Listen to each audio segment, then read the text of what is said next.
muna ang magbubukas ng iyong evidence box.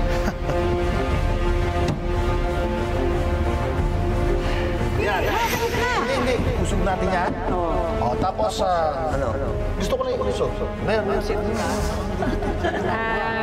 Padilim mo talaga eh. Kaya ako pinanganak. Punto ka, yung punto ang sinasabi ko. Sa pen.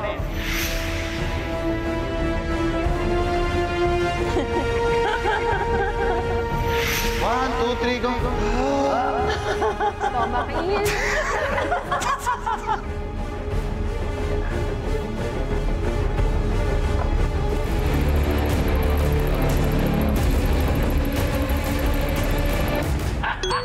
Inosente.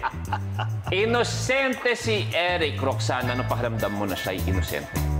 Sabi ko nga, mukha lang talaga siyang kriminal. Panalo ko pa rin. Eric, ikaw inosente. Congratulations. Kaya naman, Roxanne, ikaw naman magbubukas ng iyong evidence box. Hindi halata ah. Yung totoo. Saan ka pinanganak? Cavite nga! Yung totoo. Cavite. Saan sa Cavite? City. Bakit mo may pikit-pikit ka? Nakatatlong pikit ka bago ka sumagot. Diretso kang tingin doon sa maraming kwek-kwek. Base lang sa nakita ko kanina. At iba ang glow ng eyes mo. Dandaan baba. Dandaan baba. Baba mo na! Okay, balik. Nakaayos ang ulo ka.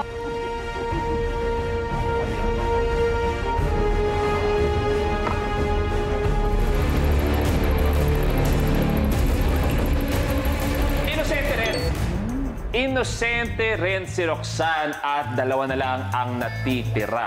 Bye-bye, 20,000. Ano mo na pakiramdam mo, Eric, na si Roxanne din ay inosente?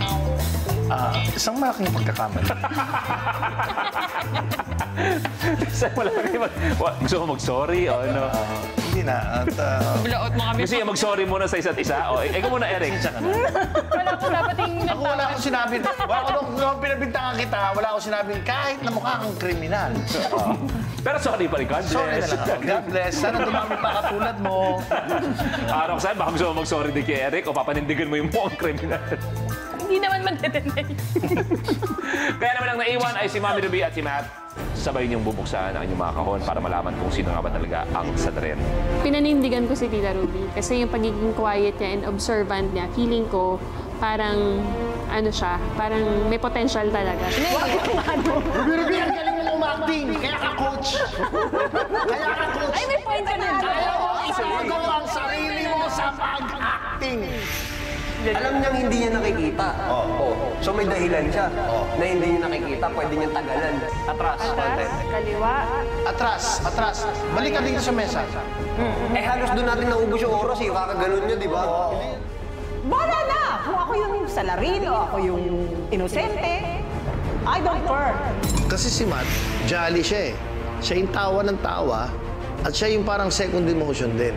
May mga nakita ako na kilos at pananalita na pwedeng siya. Basta kami ni Ate Ruby, hindi kami taga-Bulacan. Hindi ako taga-Bulacan. Parang ang diin ang pagkakasabi mo, hindi ako taga-Bulacan. Ito? Ganyan. Ha? Sigurado ka?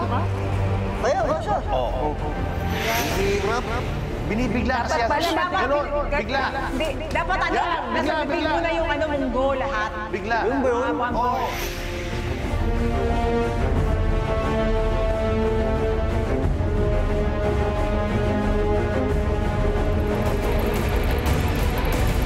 Pakita.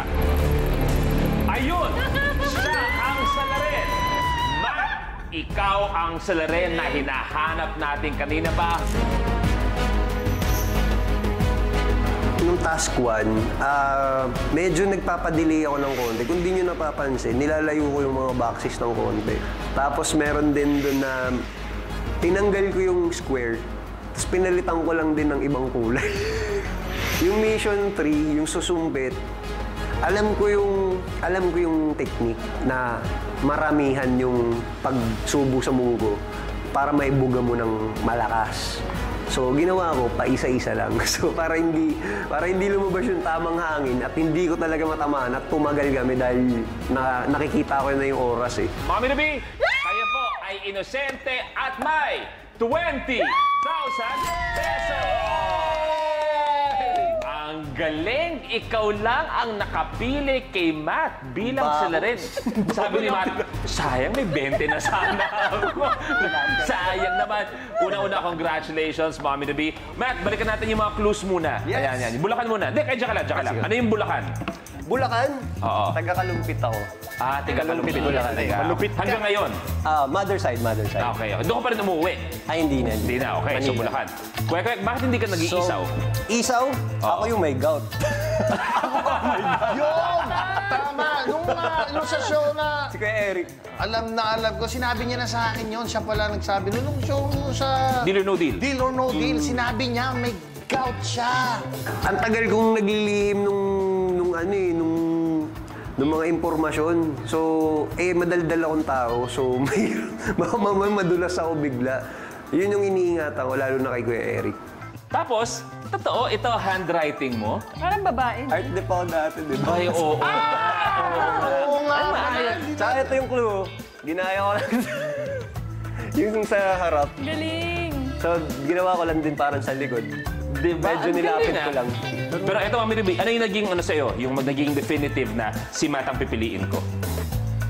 Di ba, ang lakas ng ano mo, no? Quezon City ako! Quezon City tayo!